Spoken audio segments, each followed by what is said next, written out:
In a studio that's in a basement comes the epic story of how two friends changed the future of the movie podcast game forever. The reviews are in. Boys Life magazine gives the High Sci podcast 4.5 acorns. The Daily Bugle says, these guys are super legit. And Pope Francis declares the podcast as life-affirming. From the kid who tried to get smart with David Spade and got fucking old. You're still out. You're still bad. And the guy who can name all four Baldwin brothers. Alec, William, Daniel, and the baby boy, Stephen. Live from the studio of his parents' basement. The Have You Seen It podcast. Welcome back to the Have You Seen It podcast. My name is Mason Knight. Sitting across from me is the one and only Cash Krause. Cash, how are you? Doing good. Doing good. Good. Before we get jumping into this, if you guys are watching on YouTube, please be sure to subscribe to this channel. You know, hit that little subscribe. Always. Smash that like button, as the You know kiddos what you say. do. You know what to do. If you want to find our podcast in audio format too, go check out Spotify, iTunes, SoundCloud, Google Play, and Stitcher. We got a merch store below, social media pages, so go and follow those, you guys. So with that said, Cash, how the hell are you today? I'm doing good. Good. I know I asked you that before. I was, this is so weird, but I was just on Instagram. Okay. Have you ever been on it?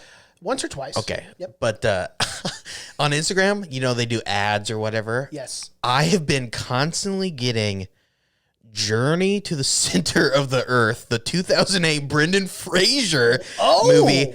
I have been getting constant ads for that film on Instagram. That is the weirdest fucking thing. Sometimes the algorithms just give you like the weirdest ads. And when it takes you to the Journey to the Center of the Earth website. It's like they're trying to revamp the film. They're like, I don't know, this fucking film that was horrible. Have you been talking about the movie recently? That's the thing I was thinking. I'm like, have I brought, for some reason in my life, have I brought up Journey to the Center of the Earth? And I don't think I have. So it's the weirdest, like, specific piece of advertisement you've ever seen in your life. Yeah. Like right now they're trying to get the Journey to the Center of the Earth crowd. Maybe they're trying to get this podcast to review Journey to the Center of the Earth. That we would get like 2 views. Well, because only 2 people saw the film. And only 2 people care about it. Yeah, and one of those views would be Brendan Fraser. Like, finally, it's getting credit. It might Someone be is him giving behind the it its advertising due. push. Yeah. But it's the weirdest fucking... Didn't they remake that with The Rock? Oh, yeah. I think so. Well, Journey of the Center of Earth is like a book from the 1800s or some shit that they've made a million times. But it's just fucking bizarre. It's really weird that they're pushing this now. Super strange. Like, we got to make our money back at this point. It's been 12 years. We've got to see some residuals from Maybe this. Brendan Fraser just wants a second resurgence in Hollywood. That's a possibility. Well, he's done pretty good, but I just thought it was just really fucking weird, specific advertising. So that's what I've been dealing with lately. Yeah. 2008. So if you haven't seen it, I guess go check it out. It says on the bottom, rent now. Like, no fucking shit. It's been out 12 years. 12 years. Like, it's not going to be re-released in theaters. It says available today. No way. Maybe it's like a special edition or something that I've been, but the golden edition. Yeah, but that's been really weird. But we're not here to talk about Journey to the Center of the Earth. We're not. This is our technical throwback theater. Throwback theater. We're talking about, which technically, I guess that would be a throwback theater if we were to do it. Journey to the Center of the Earth. Yes, it would. But we never will. No. We're doing a legitimate throwback theater today. And it is so nice to do another Martin Scorsese film. I feel like it's been a while. Well, the last one we did was The Irishman. Yes, it was. Yeah, but... and we actually went to the Portland, which, man, we are talking about now. But we actually saw that film in theaters. We did. We went to the Hollywood Theater. Hollywood Theater in Portland. Super cool. Yeah. Awesome. But I still think they're... Oh, no, I actually think the Hollywood Theater is open now. Oh, it is? Yeah, they're... Ooh, I'm going to have to go back. I know. They're only showing... older stuff right now. They don't have any new stuff in there. That's fine. Unfortunately. Well, AMC just opened back up. I'm thinking about just renewing my A-list and just going on the weekends. I got to go see Tenet. We got to review this on the podcast. You still haven't seen Tenet. I still got to go back and rewatch it today, actually, before the fights. Oh, it would be it's worth it, I would say. Yeah. But yeah, we are talking about, like you said, a Martin Scorsese film, one that I don't know, I think is a little underrated, or maybe the one that doesn't get talked about a lot, but it's the Not nearly. 1991 Cape Fear remake. So there was a 1962 Cape Fear Yes. that was... Based on a 1957 novel. Yes, but this is one film that I could see people were kind of probably scratching their heads because the 1962 Cape Fear, it has 100% on Rotten Tomatoes. It's one of those films that when everyone saw, they're like, this film's perfect. Right. A lot of people say it's a precursor to modern slasher films like Freddy and Jason and stuff with how, he kind of hunts the family down and whatnot. But so I'm sure a lot of people were kind of wondering why the fuck it'd be. I think it's kind of like remaking Citizen Kane or something. Yeah, why are we remaking this? So a lot of people, I think, were scratching their heads when they said they were remaking it some 20 years later. But if anyone can do it, it's Martin Scorsese. Right. And this was part of a two-film deal. Like, the reason why he did this, because Steven Spielberg was initially supposed to direct this film. Very strange. And Steven Spielberg eventually ended up calling Martin Scorsese and being like, hey, trying to convince him to direct it, and he did. Yeah. Because at the time, it was really hard for Martin Scorsese to get his movies made. Took a year of convincing Martin Scorsese to do it, That's a long time basically just did it to get other films made. Yes, he did. Unfortunately. And out of that, thank God, one of them was Casino. Well, that was the 2-picture deal with Universal, which is his like most commercial films is like this one and Casino are very... they were ones that were backed by big studios. Usually his films are never backed by anyone too big because they're always like, indie films. So like you said, he constantly has struggles getting any film made, which is... It's a travesty. Doesn't make any sense at all. He's one of the greatest filmmakers of all time. The most talented filmmakers. It's just, Hollywood is just so fucking backwards. They are. If you can't make billions, they don't even want you working. That's what happened to John Carpenter. Ruined one of the best directors. But yeah, so they, I guess, helped funded also The Last Temptation of Christ that he made earlier. Yep, that's correct. Which everyone kind of shit on because you can't really make a Bible movie. People get mad no matter what. They get mad. They don't like it. Look at what happened to Mel. Yeah, exactly. Well, I don't think that was what happened to Mel, but the dominoes fell there. Yes, they did. That is what I was referring to. There, yeah. But so and it's a strange so Cape Fear, it went through the screenplay went through like 47 or something like that redrafts. Robert De Niro did not want to do it. Was pretty passionate about not wanting to do it. For a guy who didn't want to do it, though, he went to extreme measures and extreme lengths to fulfill this role the way that he wanted to do it. That's what's great even about Scorsese and about these older generation of, even if it's a film that they don't want to do, they'll give 100% regardless. Absolutely. Scorsese, maybe it took a while to convince him, but once he's on board, he's fucking on board. Yeah. He's seeing every aspect of this. It's not like he's just, a lot of people would do this film and it'd be shitty just so they can get those other films made. But no matter what, because it's his name out there. Exactly. But a lot of people would just fucking, half-ass it. Just so, but not him, man. You could tell it's not the perfect film. No, it is not. And it's probably not as great as the original 1962 film. It does, but I really fucking enjoy it. It's part of those, there's a few 90s Scorsese films that I don't think get much attention. There's another one with Nicolas Cage called Bringing Out Your Dead that's directed by Scorsese. I have not seen that one. It's very good. Bringing Out Your Dead. It's got Nicolas Cage and Vin Rames in it. Oh, damn. I gotta see that. I gotta see that. It's a very, very dark film. Like, really? Very, yeah. It's a good Nicolas Cage. I think it came out in 95, but it does not get, it doesn't get any attention. But there's some films in the 90s that Scorsese did that just did not get enough attention because Casino came out. In 95. Yeah. Yeah, and that was the shit, dude. Casino's awesome. Yeah, exactly. And that was, that was big because it brought back Pesci and De Niro. So a lot of fucking films. But Bringing Out Your Dead is a good one. We might have to review that. It's about Nicolas Cage. He plays a paramedic who's just going fucking nuts. He's on like a 4-day long shift. And he lives in like Detroit, the worst neighborhood. So it's very dark. Very well done, though. But yeah, like you're saying, Robert De Niro got shredded for this. He did. He got all the way down to less than 3% body Which fat is for this insane. role. That's not the only thing he did. He also went to the dentist and had them restructure his teeth, which cost him $5,000, to make him look worse for the Because character. that's the cheap part of making him shitty. And then went back to the dentist and spent $20,000 to get him fixed. You probably didn't need to go to the dentist to wouldn't make him say that. shitty. Yeah. So you probably It's could go almost- some bum and like, I'll fucking I'll give me fuck you up. $30. I'll beat the shit out of you. and knock out some of those teeth. I'll take a hammer to your goddamn teeth. Exactly. Spent a lot of money fixing him though, and his teeth are disgusting. He smokes the fattest fucking cigar I think I've Ever he's seen hold a- it like this. Yeah. it's a cartoon mobster. It's a good, but And he pays for it. he kills it At though. the And end. he carries this fucking film. Yes, I he haven't does. seen this film in a few years. This is a film I love.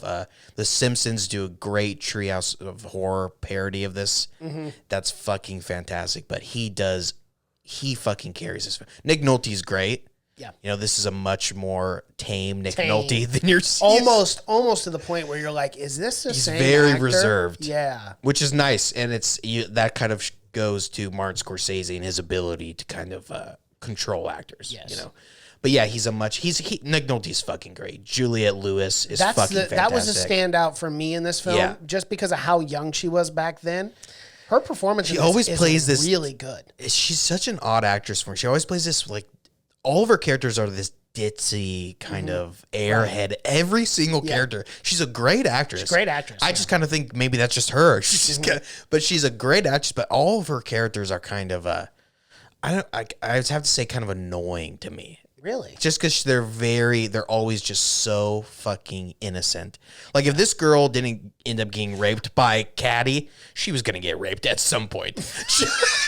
The fact that she goes into her school and sees a complete stranger, and not only that, but she didn't talk to anyone else. Like, hey, class is in the theater today. Yeah. She knows no one else. She goes, and some guy she's never seen. This isn't the first day of school. No, it's not. Some guy is smoking fucking grass, and she's instantly starts making out with the guy. And then starts hitting the weed. She- and then she knows who he is. And she's like, I'm not that scared. Let's be honest. She was gonna get hers eventually. I got to say, though, that scene is incredibly eerie, though. Oh yeah. It is such a well done scene, and it blew me away to realize that scene was done in one take, and all of that was improvisation. Yeah, it's Can very you good. believe that? It's good. Because, Yeah. dude, it was just so eerie and creepy, and like De Niro's idea of shoving his, or not shoving, but putting his thumb in her mouth. Like, All right, this isn't as fun anymore. but all of that was like his Very, idea, yeah. and it just added to the creepiness of that character. Juliette Just Lewis, so her only ever Oscar nomination. yeah. For this role, very young. But I thought she definitely deserved it for this. And you talk about the airheady, ditzy, characters that she plays, but I thought it fit very well for this role. I think this role here would be the only way that a guy like Katie could get in and like manipulate her. You know what I'm saying? But well, I don't know. He's very, very smart. well read. He is. He spent every day of those 14 years. That's what's great about studying. those films, and we know Scorsese. We talk about it all the time, and like Tarantino. But those small fucking minute details, Yes. you really feel like this guy has been studying for is well 14 read. years straight, and he's been working on this plan. Well, they bring up Friedrich Nietzsche. I Yeah. always mispronounce the philosopher or whatever. They bring up all these different books, the trilogy of He's so good, Sexus Nexus and I love whatever the other one is. I love the scene when he gets jumped by the three guys in the fucking, he pays them off, and he ends up getting the upper hand on him, beating the shit out of all of them. But he knows that, counselor, that's what he calls him all the time. He does the greatest accent. We didn't even talk about it. It's like a Southern Baptist. Yeah. It's And did so you know- fucking well done. Martin Scorsese was terrified of that accent. Yeah, too. and So De Niro- Robert De Niro yeah. used to fuck with him and would leave voicemails at his home. for him. Counselor. That would be creepy. It would be a little creepy, yeah. But I love that scene when he hears him behind the trash cans, Mm-hmm. and he's like, and he just starts yelling, "Oh, I can outread you. I can out philosophize you in the greatest fucking stuff." But you get the sense that, oh yeah, he is better now in every way, Every which way. stronger, faster, Smarter. He's He's playing 4D chess. he's got everything. He's got He's all got the everything pieces. planned. Yeah. While everyone else is doing it on the whim, he has everything planned out. But I always scratch my head at the crime. He was it's not like he was falsely accused. We definitely raped and battered a woman. Absolutely. The only thing he was much more just adamant about holding up the lawyer, which was so I always thought was kind of strange. From the character's perspective, he was upset with the lawyer because he withheld evidence to get him a lighter sentence, and that is the job of a lawyer. Yeah, he was more upset. Yeah, he was more upset that the lawyer was like going against his oath. Like he was like the bar sent him down to make sure like. But he was very adamant that lawyers upheld. But yeah, I mean, you got to kind of put yourself in Nick Nolte's shoes, you know. You do. This guy was on, but it's very well done. If you're representing someone, and yeah, it's just obviously shitty. It's a shitty position. That's why it's a shit position to be in. That's why the public film works, defenders, and he also talks about Nick Nolte. You know, drops a little line, and he goes, "That's why I left." You know, it's because I couldn't do it anymore. I couldn't defend these fucking monsters anymore. Yeah. Some people get off on defending really bad people. Well, it's all about the win. It's all about the win. That's all. And some people do it for reluctantly. Some people just do it because they know this is the only chance that these fucking people get. But I love I love the detail that they go in with, like him talking about how Katie was like bragging that he got away 3 other times, because you get the sense that even before he went to jail, he's a sociopath. Unquestionably. So he's very quick, though. You know, he's very smart, but so he's gotten away with raping women multiple times before, and he thought he was going to get away this time. So, but they gave him 6 years, but then they give him another 7 for killing a man. Yes, in the for complaining about. So you never get the sense that this guy is like an anti-hero. Yeah, no. You never root for him. I love that. You never root for this. Well, guy. No, not at all. And the whole time, it's like a very it's a very Hannibal Lecter. It's like a cat and mouse thing too, though, because it's like he is the predator stalking his prey. Like that's what I felt the whole time. Yeah, like he's doing these things. He's killing the dog. He's manipulating the family, manipulating the daughter, and it's like. But in his mind, he's doing everything right, and he's doing it just to punish. And in his mind, everything that Nick Nolte does is fucking horrible. Yeah. Like Nick Nolte, you know, you get the sense he's not a great guy. No, but he's not. But he's not. He's not the devil either. But in Katie's mind, in Robert De Niro's mind, he is like him cheating on his wife and all that shit is just is a death sentence. Yeah. But yeah. Well, that was smart too. The way he took, and her name is Ilena Douglas. She played Lori Davis, which was the woman he was cheating. Nick Nolte's love interest. Love interest. There we go. And besides Jessica Lange, and if you're fucking cheating on when you got Jessica, are you kidding me, bro? When you got fucking dummy prime 91. God. Jessica, my guy. Yeah. She's looking great now. She looks great now. Oh, my God. Yeah, but even back then. Even 91, man, you're like... Nick Nolte, what are you thinking? You just more... Never be satisfied. No. You know? But that is Nolte-esque. It is. Look at his mugshot. The man is never satisfied. He's never... But yeah, to cheat on her, yeah, but it was her idea, because initially in the script, it was she was supposed to be terrified the instant he put on the handcuffs. But she goes, no. I think the character would like be into it at first until he went in. And it worked so well. And I'm so glad they did it that way, because it was fucking horrifying. Yes. Because you know, like you feel that tenseness the whole time when he's putting on the handcuffs, because you know shit's about to go down. And then when he leans in and bites her face off, you're like, oh my God. And I'm so glad they did it that way, because it added so much more to that scene. And and I guess Robert De Niro, he studied a bunch of sex crimes. And the biting. I'm going to guess that the biting comes from fucking... Ted Bundy. Ted Bundy. Yeah, right. I mean, it has to be. They don't say it specifically, but I'm guessing when you're studying sex crimes, you kind of go to the top and you go to Ted Bundy. Yeah, you start at the very... I mean, if there's a pro... I mean, that guy was fucking insane. Yeah. That college thing where he went in there, raped 3 women. When he was on the run? Yeah. Not even, when they were looking for him. Yeah, that's it's a sick man. Yeah, for sure. But the bite scene, and then I don't know. I kind of see it, and especially like in 91. But like the woman not going to the police or anything, I can see it happening if you get raped, especially any time before now. You know, we know they don't really look at those cases, or and you're put on the stand for it. And yeah, that's something and that they're saying you, convey and very exactly well. she was saying, oh, I was wearing skimpy clothes and shit, because that's a big thing. Or I was drunk at the bar. Yeah, exactly, You and know, I was so you were asking for it. Yeah. Yep. And well, and It's a here's thing the nowadays that doesn't really fly, luckily, but exactly, even to a point where, like, in the 2000s, you know, you couldn't. It ruined your career. Yeah. And that's what it was so smart about Katie's character going after this woman. But if someone bites your specifically. face off, I feel like you go to the police on this one. Well, yeah. Because no matter what, people are going to ask you questions. Right. And she was like, I don't want people I don't to ask. want to, yeah. Like, there's a chunk of your face. Face gone. I got to ask. What happened? I don't want to pry, but I got to ask. It doesn't feel like you can't fell cover down the stairs. You can't cover this one up. No. Are there bite marks Yeah, down is there the stairs? teeth on the bottom of your...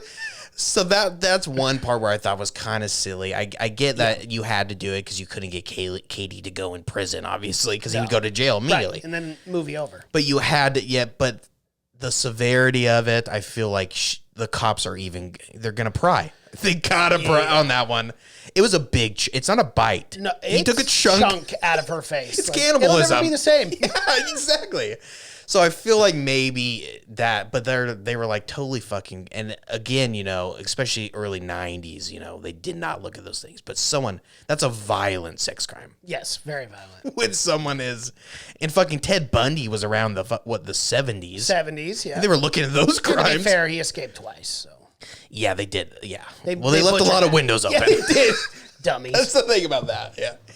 They left a lot of windows open, but yeah, it's this does true to that too. Is the cops kind of suck in this? They can't do anything fucking until Katie makes a move or whatever. They can't. They're defenseless against him. Yeah. And the entire time he's trying to get a restraining order, but it's a 10-day wait, so he can't get it. And then I love the twist of Katie getting the restraining order against on him. Yeah, because It's very well played how they end up. How And I knew Katie he ends had up a tape. ruining his entire. Oh yeah, of and I course. knew he had a tape recorder because he's like, "What did you say?" Yeah, and Because as a is that lawyer, threat? and again as a lawyer, you gotta kind of be thinking, This guy's baiting me. I mean, come on.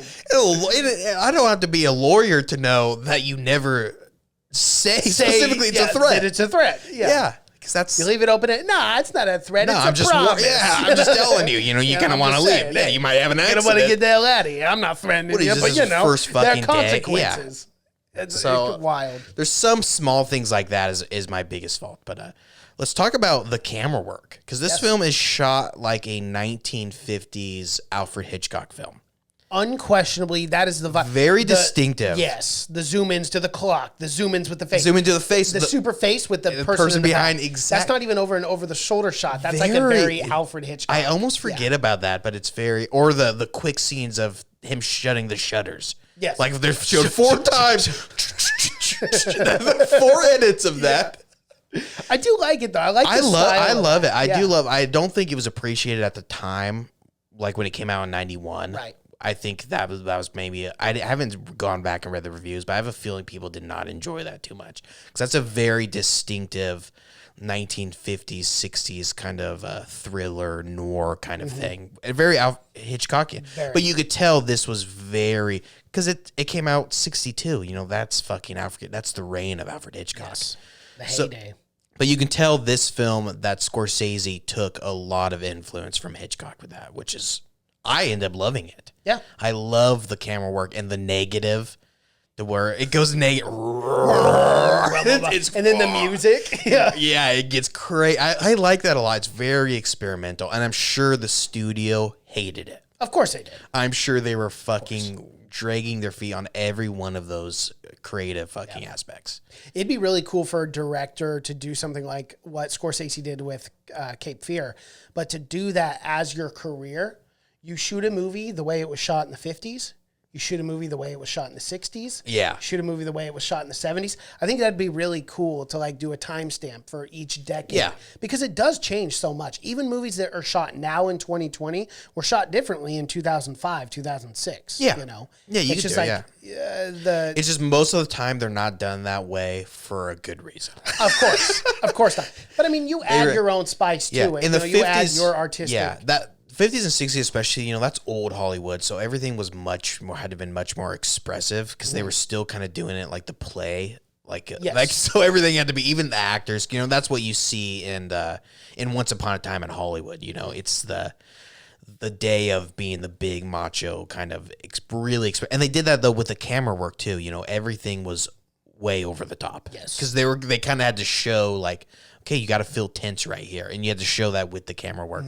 But every once in a while when it's done, and especially when it's done of a remake of a 1962 film, I feel like it's perfect for that. Yeah. Because it's shot, and this isn't like a Psycho shot-for-shot remake of the old one, you know? No. It's very, there's a lot of different shit in it, but I like that he kept that aspect, though, of just the camera. It's not like it's like that throughout the entire thing, where there's very modern shots throughout it, too, but there's some very distinctive that are just where like, you see it know and you know right exactly, away. yeah. This film, very interesting. The first film Martin Scorsese ever used special effects. That is true. And it was for the fireworks scene. Yes, it was shot behind a blue screen. And the sky where they're going back to, and the sky's very odd and weird. Yes. Like you're and there was a shooting star, which was a homage to Steven Spielberg. Yeah, like he invented the shooting star. I don't understand that. Well, it might be like an ET thing or something. I don't know. I think he always put shooting stars in his film. That's the thing. But yeah. And this is the only, something else interesting, the only partnership between Scorsese and Spielberg. Yeah. Spielberg produced this from his studio Amblin, and this is the first R-rated movie that Amblin ever did either. I know, it's the only wild to me that those two didn't collaborate more, at least bounce ideas off of each other. Nothing, because they are like, they're so iconic for that era of directing. Yeah. And they still are iconic, obviously. But, I mean, especially for this time. They were just very distinct. They're very different voices of that time, where Scorsese was very grounded, you know, Taxi Driver, and showing you very gritty real life. He wasn't a fantasy guy. And that's what that's what Spielberg, Lucas, and all those guys that came out of the 60s, those guys were all doing sci-fi. And Scorsese, not a fan of sci-fi. Doesn't even believe in space. No, he doesn't. He's a flat earther. So I've heard. No, I'm just kidding. But yeah, that guy, I would love to see a Scorsese sci-fi.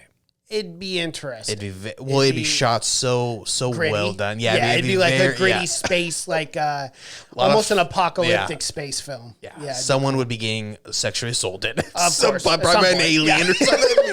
Very dark. De Niro would be in it. Just beating the shit out of people for some reason, but I'd love to see a Scorsese sci-fi. Let him do Star Trek. Let him do one Star Trek film and see. Like they've always talked about Quentin Tarantino doing a Star Trek. Yes, film, let Scorsese do it. Did you know Harrison Ford was originally supposed to play Nick Nolte? I could see that. Yeah. Nick Nolte, I guess, had to lose a bunch of weight for this too, because he had to be a lot smaller than Robert De Niro's character. Right. It had to always seem like De Niro could kill this Nick Nolte character at any time. So Nick Nolte was, you know, during this time, he was a real fucking beefcake. Real juicer. Yeah, so he had to lose like a ton of weight for this. Damn. Just to be skinny and weak. But yeah, not De Niro. He just, he got fucking shredded for this. And they gave him real tattoos. They did with it was vegetable dye. Yeah. Which is awesome. Which is pretty cool. I would do that instead of sitting in a fucking makeup chair for 3 hours every day. Yeah, why the hell is it not everyone with that for absolutely. But that's a lot of it's still a needle, but I mean that's a lot of still tattoo. Hours too. Yeah. Yeah. Because his tattoos are fucking, he's like the illustrated man. It kind of shows his entire story of what he went through. And then the liberty, but it's on a cross. The weights, pillars, the scales of justice. liberty or whatever. Yeah. Very cool. Yeah. Brutal. He had a rough run in prison. He did. Raped by multiple men, he says. But I love that they really kind of honed in on just how shitty his experience was and how he just spent every day. Some people kind of get over it. But he spent every day just fucking stewing, just waiting to get out. Yeah, I like when they let him out too. He's like, "Anyone here to get you?" He goes, "Nope." Just starts walking. Yeah, probably walked miles. Oh, probably the closest anything to a prison. I mean, he probably walked a lot. And like, "Do you want your books?" Nope, read them all. Why? You could do him before he wheeled the cart out. I guess I'll just leave him for the other prisoners. I don't know. Wheel back in, Katie, you fucking prick. That was his last little get at the Oh, guards. fuck you at the guards. Yeah, now you got to roll my books back. Yeah.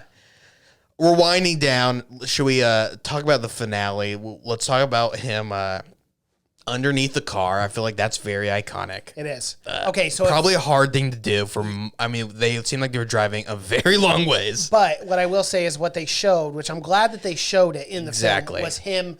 Because, if you look at that at first, you go, there's no way someone's hanging on for that long. But they showed it. Yes, That he and that's fastened his Scorsese belt. for you. Yes, He would not thank God. allow it unless you could show some kind not even that, but they showed his back was torn to shit. Yes, it was. Being under, Well, and he hopefully was, you don't go over any speed bumps. that's what I'm saying, you go speed bump, your fucking spine's broke.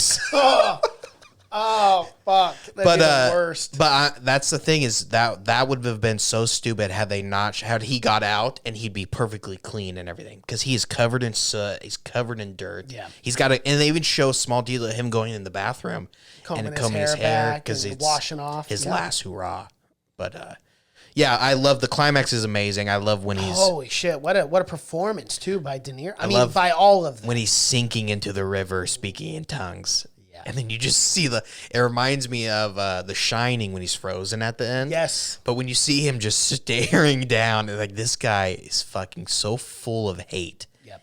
That's the only thing keeping him It's going. like a at this Moby point. Dick thing where he died because of it. But even as he's dying, he's so fucking pissed. Mm-hmm. Like there's no self-reflection at all. He's just staring down the counselor into the eyes. But love it. I love the ending. It's awesome. And the performance too by De Niro while he's doing the mock court.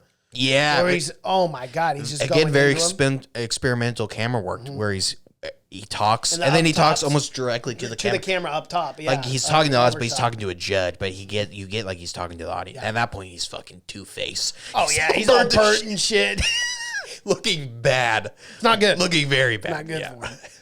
But yeah, Cape Fear. It's a great as far as remakes go. Mm-hmm. It's a great remake because there's not very many good remakes, but it's a really fucking good remake. And it's Scorsese and De Niro. Right. Do you need any more? Nope.